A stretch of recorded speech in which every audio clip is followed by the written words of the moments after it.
Hey friends, if you wish to set up an internet connection on your Windows computer, then please watch this video. I will guide you through the procedure.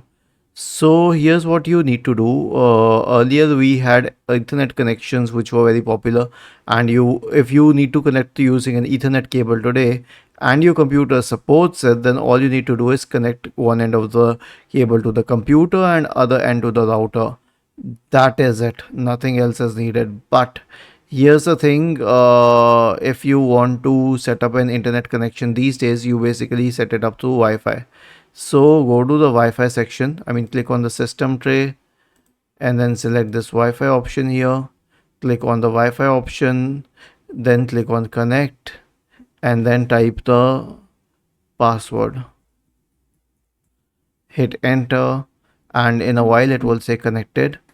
And if you wish to forget this network, then right click on it and then select forget and it's gone. And then you will have to enter all the details once again. Was this helpful? If yes, then please subscribe to the channel, and if not, then let us know in the comment section of the video on how we could help you further. Thank you for watching this video and have a nice day.